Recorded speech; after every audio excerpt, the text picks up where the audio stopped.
بسم اللہ الرحمن الرحیم۔ السلام علیکم۔ ابتدا رب العزت کے نام سے جس نے جان دی جہان دیا، اور درود و سلام محمد والے محمد پر۔ آئین کے ساتھ ناصر نقوی حاضر خدمت ہے۔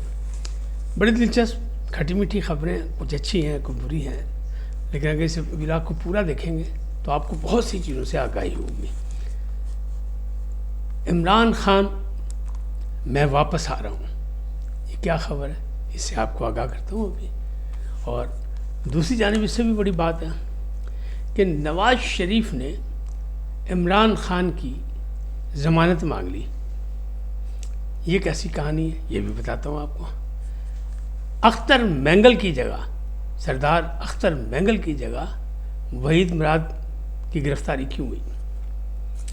یہ بھی ایک سوال ہے، کس نے اٹھایا، کیسے اٹھایا، یہ بھی آپ کو بتاتا ہوں۔ اور پھر دوسری جانب جو ہے وہ ایک پیغام آیا کہ مجھ پر وقت ضائع نہ کریں، عمران خان کی رہائی پر توجہ دیں، اور پی ٹی آئی میں جوتے چاٹنے کے بغیر گزارا نہیں۔ یہ کس نے کہہ دیا؟ یہ ساری چیزیں بڑی اہم ہیں، بڑی دلچسپ ہیں، لیکن پہلے آپ سے گزارش کہ ان کو سبسکرائب کریں، لائک کریں اور گھنٹی کا بٹن دبانا نہ بھولیں، بلکہ اپنی قیمتی رائے کا اظہار اپنی شخصیت کے مطابق کریں۔ جی ناظرین، میں ہمیشہ مختلف باتیں کرتا ہوں، لیکن مقصد صرف آگاہی دینے کا ہے۔ تو پہلی آگاہی یہ ہے کہ شیر افضل مروت، جن کا بڑا مقام تھا پی ٹی آئی میں، یہ جو نئی خبر آئی، سلمان اکرم راجہ صاحب نے کہا کہ جناب خان اعظم نے، عمران خان نیازی نے فیصلہ کیا کہ فیصل چودھری کو نکال باہر کیا جائے، لیگل ٹیم سے بھی نکال دیا جائے اور ان کو فارغ کر دیا۔ اس پر یہ تبصرہ کیا شیر افضل مروت نے کہ ایک چہرے پر کئی چہرے سجائے لوگ وہاں موجود ہیں، اور پی ٹی آئی میں صرف جوتے چاٹنے والوں کی جگہ ہے، اس کے علاوہ گزارا ممکن نہیں۔ یہ وہی پارٹی ہے جو کہا کرتی تھی شہباز شریف کو کہ جوتے چمکانے والے، اب چمکانے سے چاٹنے تک کی باری آ گئی۔ دوسری جانب کہ مجھ پر نہیں وقت ضائع کریں، عمران کی رہائی پر توجہ دیں۔ یہ فیصل چودھری صاحب نے پیغام دیا سلمان اکرم راجہ کو ایک ٹویٹ کے ذریعے کہ میرے پہ توجہ نہ دیں، میرے پہ اتنا ٹائم ضائع کرنے کا کوئی ضرورت نہیں ہے، ضائع نہ کریں، بلکہ وقت جو ہے وہ ہے عمران کی رہائی کا، اس پر توجہ دیں، جو آپ لوگ نہیں دے رہے۔ مقصد ان کا کہنے کا یہ تھا۔ اب یہ معاملات کیسے ہیں، کیسے چلیں گے آگے، تو ایسا ہی لگ رہا ہے کہ ابھی نہیں۔ پی ٹی آئی میں گھمسان کی جنگ جرائی ہے، ٹکڑے ٹکڑے، تقسیم در تقسیم، سب کچھ ہو رہا ہے، لیکن رہائی کا مسئلہ نہیں ہے۔ لیکن میں نے آپ کو سنایا کہ ایک بات کہ عمران خان میں واپس آ رہا ہوں، یہ کیا ہے؟ لاہور میں اسٹیکر لگ گئے، عمران خان کی تصویر، اسکیچ، اور لکھا ہے میں واپس آ رہا ہوں۔ مختلف جگہ یہ دیکھے گئے، اور خاص طور پر جاتی عمرہ کی طرف رائیول روڈ پر جہاں پہ نواز شریف کے گھر کو راستے جاتے ہیں وہاں لگے ہوئے ہیں، اور باقی بھی جگہ پہ لگے کہ میں واپس آ رہا ہوں، عمران خان کی تصویر ہے۔ تو یہ معاملات بھی ایسے تو واپس آ رہے ہیں یا نہیں آ رہے ہیں۔ تو اب اگلی بات کرتے ہیں، جو قومی دھارے میں لانے کی بات تھی، جو بلاول بھٹو نے کہا تھا کہ میں حکومت اور عمران خان کے درمیان پل کا کردار ادا کرنے کو تیار ہے، اس لیے کہ ہم جمہوریت پر یقین رکھتے ہیں، تمام پارٹیوں کو اپنا اپنا کردار ادا کرنا چاہیے، بلکہ قومی دھارے میں آنا چاہیے، اور وہ سمجھتے ہیں کہ میں پی ٹی آئی کو لا سکتا ہوں اور پی ٹی آئی کو آنا چاہیے۔ تو نمبر ایک یہ کہ نواز شریف صاحب نے ضمانت مانگ لی۔ کیوں؟ بلاول بھٹو زرداری نے کہا کہ آئیں پہلے بلوچستان کے معاملات کو ٹھیک کریں، یہ جو دہشت گردی کا معاملات ہیں ہم سب اکٹھے ہو کے بات کریں اور اس کے لیے راستہ نکالیں۔ انہوں نے کہا جناب میں آپ کا ساتھ دینے کو تیار ہوں، نواز شریف صاحب نے کہا، لیکن بلاول بھٹو کو یہ پیغام دے دیا انہوں نے کہ جناب میرا ایک آپ سے ایک مشروط ہے بات، وہ مشروط یہ ہے کہ جناب قومی دھارے میں لانے کے لیے آپ عمران خان کی ضمانت تو دیں کہ وہ آئیں گے کہ نہیں آئیں گے، اور ان کو لے آئیں گے آپ کیسے لائیں گے۔ تو انہوں نے عمران خان کی ضمانت مانگ لی کہ جناب پہلے یقین دہانی کراؤ کہ ہم آپ کا ساتھ دیں گے بلوچستان میں، تو آپ یہاں قومی دھارے میں لانے کے لیے آپ عمران خان کو لائیں گے، ان کی پارٹی کو لائیں گے۔ اب جب یہ کھچڑی پکنی شروع ہوئی تو پی ٹی آئی والے ویسے تو آپس میں لڑائی کر رہے ہیں، تقسیم در تقسیم ہے، پارٹی کے اندر بہت کچھ ابھی ہونا باقی بھی ہے اور کچھ ہو بھی رہا ہے، شیر افضل مروت نکالے گئے، فیصل چودھری نکالے گئے اور بہت سے نکل گئے. اور پھر سلمان اکرم راجہ اس بات پہ ناراض ہیں کہ بابر وان کا میں نے نام نہیں دیا لسٹ میں، یہ اندر ملنے کیسے چلے گئے، ملاقات کیسے ہوئی. پھر علیمہ خان ناراض ہیں کہ ان کی ملاقات کیوں نہیں کرائی، وہ حکومت سے بھی ناراض ہیں، جیل حکام سے بھی ناراض ہیں، اور سلمان اکرم راجہ سے بھی کہ یہ کیا مسئلہ ہے، جب آپ نے نام دیے ہیں فیملی گردین ہے تو کیوں نہیں ملاقات ہوئی. تو پھر ایسے ماحول میں آگے بات کیسے چلے گی؟ کیا عمران خان کی ضمانت دے سکیں گے بلاول بھٹو زرداری؟ تو جناب جنید اکبر صاحب جو کے پی کے صدر ہیں، انہوں نے کہا ایک تو ہم لانگ مارچ کریں گے اسلام آباد کی طرف عید کے بعد، اور یہ بھی کہا کہ اس سے پہلے یہ بھی ہو سکتا ہے کہ عید کے 3 دن یعنی عید ٹرو مرو ہم اڈیالہ جیل کے باہر عمران سے یکجہتی کے لیے گزاریں. آپ کو یاد ہوگا کہ لاہور کی جو آرگنائزر ہیں پنجاب کی حمزہ عالیہ حمزہ، انہوں نے تجویز دی تھی، اور سیاسی کمیٹی نے اور باقی جو ان کی کمیٹی ہیں پی ٹی آئی کی، انہوں نے انکار کر دیا تھا، پارلیمانی کمیٹی وغیرہ نے، کہ نہیں یہ کام مشکل نہیں، ایسا نہ ہوگا ہم جیل تک جانا بھی بند ہو جائے اور مزید گرفتاریاں ہو جائیں، پھر پابندیاں لگ جائیں. اب سلمان اکرم راجہ ایک طرف تو وعدہ کر کے ہیں عدالت میں، اور عدالت نے ان کو کہا ہے کہ آپ ملاقاتیں کریں، ہفتے میں 2 دن کریں، لیکن باہر آ کے میڈیا سے گفتگو نہیں کریں گے جیل کے باہر.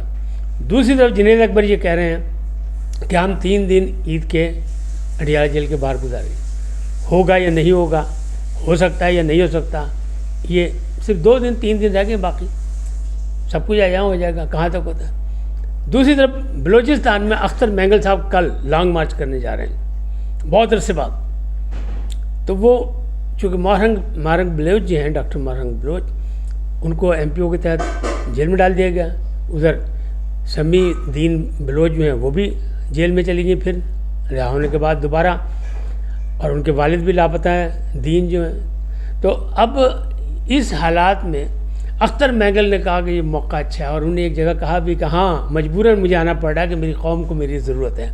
میں آپ کو پتہ ہے سردار اس قسم کی نہ مارچ میں حصہ لیتے ہیں نہ اس قسم کی سیاست کرتے ہیں، لیکن حالات ایسے ہیں بلوچستان کے کہ انہوں نے کہا جی میدان خالی ہے. مارنگ بلوچ جڑی ہے وہ جناب باقاعدہ سپر اسٹار بن گئی ہے، تو میں کیوں نہ جاؤں، وہ تو اب جیل میں ہے، لہٰذا میدان خالی ہے تو میں جاؤں. اب اسی کے ساتھ دوسری خبر ملا کہ اختر مینگل کا ایک بیان انہوں نے ایکس پہ ڈالا اور فیس بک پہ ڈالا. کس نے؟ اسلام آباد کے صحافی وحید مراد نے، جس پر ڈالا آیا، گھر کا دروازہ توڑا گیا، انہیں اغوا کر لیا گیا، لے جایا گیا، شور مچ گیا پورے پاکستان میں. فیڈرل یونین آف جرنلسٹ نے احتجاج کیا اور انہوں نے کہا یہ غلط ہے، مذمت کی. پنجاب یونین آف جرنلسٹ نے مذمت کی، سب کچھ ہوا. لیکن اچھی بات یہ ہوئی کہ آج ان کو عباس شاہ صاحب کی عدالت میں پیش کر دیا گیا، 2 دن کا ریمانڈ بھی ہو گیا. لیکن بات کیا ہے، کیا انہوں نے؟ تو انہوں نے 2 کارنامے کیے. ایک یہ کہ اختر مینگل کا ایک بیان وہ انہوں نے لگا دیا، ری ٹویٹ کر دیا. اور ایک انہوں نے وہ جو سٹوری تھی، فیک سٹوری احمد نورانی کی جو ملک میں نہیں ہے، ان کے بھائیوں پہ بھی مصیبت آئی ہوئی ہے، تو ایک ان کو انہوں نے ایکس پہ لگا دیا، اس کو بھی فیس بک پہ لگا دیا، ری ٹویٹ کر دیا. اپنی طرف سے انہوں نے کچھ نہیں کیا. وحید مراد کے بارے میں اسلام آباد میں بہت اچھی رائے کہ ایک اچھا جرنلسٹ ہے، نوجوان ہے، سب کچھ ہے اور بڑی ذمہ داری سے کام کرتا ہے. اگر اختر مینگل کا بیان ریاست کے خلاف ہے یا میڈیا پالیسی کے خلاف ہے یا انتشار پر ہے، شر پسندی پہ ہے، تو پھر گرفتاری کس کی ہوتی تھی؟ پھر تو اختر مینگل کی ہوتی تھی. تو ری ٹویٹ کیا ہے، پہلے تو اختر مینگل نے وہ بیان دیا ہے اور وہ ہے موجود سوشل میڈیا پہ. اچھا وہ ان کی نہیں گرفتاری ہوئی، تو گرفتاری وحید مراد کی ہو گئی. 2 دن کا ریمانڈ ہے، انشاءاللہ آ جائیں گے واپس. لیکن یہ طریقہ کار اچھا نہیں ہے. پی کا ایکٹ پہ شور مچایا تھا جرنلسٹوں نے یہ کہ ہمارے سے مشاورت نہیں کی گئی، تو اب یہ وہی پی کا ایکٹ کے تحت یہ عدالتیں میں جا رہے ہیں اور ان پہ ہو رہا ہے.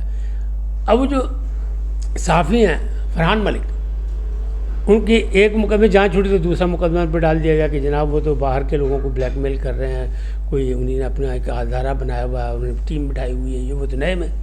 لیکن اس قسم کے جو واقع ہوتے ہیں، میں اکثر کہا کرتا ہوں نا کہ عمران خان کے ارد گرد نادان دوست ہیں، نادان وکیل ہیں، اور ان کے مقدمے جو ہیں جو وکالت کے ہیں وہاں پہ قانونی انداز کی بجائے سیاسی انداز اپنایا جا رہا ہے، اور جہاں سیاسی انداز اپنایا جاتا ہے وہاں پہ قانونی کیا جاتا ہے، اس لیے ان کو ڈیلے ہو رہی ہے. تو نادان دوستوں کی کمی نہیں ہے. ہر شاخ پہ الو بیٹھا ہے، انجام گلستہ کیا ہوگا؟ جہاں سے مرضی آپ ڈھونڈ لیں سب جگہ نادان دوست ہیں. تو یہ نادان دوستی ہیں جو یہ مشورہ دے رہے ہیں، جو یہ اس قسم کے مقدمے F I R cyber crime سے بنا رہے ہیں کہ اس میں اس نے کیا کچھ نہیں، کون کیا کر رہا ہے، بس پڑھ لو پڑھ لو پڑھ لو. تو اس طرح حکومت کی بدنامی ہو رہی ہے. حکومت کو، وزارت داخلہ کو، وزارت اطلاعات کو، سب کو اس پہ دیکھنا پڑے گا. ہاں جو اسٹیٹ کے خلاف بات کر رہا ہے بالکل قابل گرفت ہے، پکڑا جانا چاہیے. اور سپہ سالار نے بھی قومی سلامتی کونسل میں سب نے یہ فیصلہ کیا تھا کہ ہارڈ اسٹیٹ چاہیے، سافٹ اسٹیٹ نہیں چاہیے. لوگ سمجھ رہے ہیں بہت نرم دل ہے، لہذا سختی سے کرنا. سخت فیصلے جب آپ نے کیے اور عوام کو مصیبت میں ڈالا، مشکلات میں ڈالا، مہنگائی میں ڈالا، سب کچھ ہوا بھی ان کا معاملہ نہیں، اس لیے کہ اسٹیٹ کو بچانا تھا، معاشی صورتحال ٹھیک کرنی تھی. تو پھر اب سخت فیصلے ادھر بھی کریں، مملکت کو بچانا ہے، ریاست کو بچانا کریں، لیکن نادان دوستوں کے کہنے پہ نہ کریں. نادان دوستوں کے اندر کہ جا کے وہ پلٹا کھا جائیں اور بات ہی نہ بنے کہ کدھر ہوئی، کیا نہیں ہوا، کیسے ہوا. تو یہ بات غلط ہے. اب اسی طرح اگر آپ جو معاملات کو، سارے حالات کو دیکھیں تو بہتری نہیں آ رہی، لیکن کچھ بہتری بھی آ رہی ہے کہ کل سے جعفر ایکسپریس جو ہے، حنیف عباسی کہہ رہے ہیں وزیر ریلوے کہ کل سے چلے گی. اللہ کرے گا بالکل ٹھیک ہے انشاءاللہ. ان کو سیکورٹی کے بھی معاملات ہوں گے. اسی طرح جو مارنگ بلوچ ہیں ان کے فیملی کو ملنے کی اجازت دے دی ہے کہ ملاقات کی اجازت دے دی گئی ہے. ایم پی او کے تحت پکڑا ہے، لیکن ٹھیک ہے اجازت دے دی گئی ملاقات کی، اچھی بات ہے تاکہ خاندان والوں سے رابطے میں رہیں. اور ایسا نہ ہو اگر جس نے جرم کیا اس کو پکڑیں، عدالت میں لائیں، اس پہ ایف آئی آر کاٹیں، لیکن ایسا نہ ہو کہ لاپتہ ہو گئے. یہ بہت بڑا ایک پریشانی ہے اور اس کو بہت زیادہ اسکینڈلائز کیا جا رہا ہے. لہٰذا اس پر بھی حکومت کو غور کرنا پڑے گا. اس وقت تک اتنا ہی، پھر ملیں گے نئے موضوع کے ساتھ. جاتے جاتے آپ سے درخواست، آئیے ان کو سبسکرائب کریں، لائک کریں، گھنٹی کا بٹن دبانا نہ بھولیں اور اپنی قیمتی رائے کا اظہار اپنی شخصیت کے مطابق کریں. سدا سلامت رہیں. اللہ نگہبان.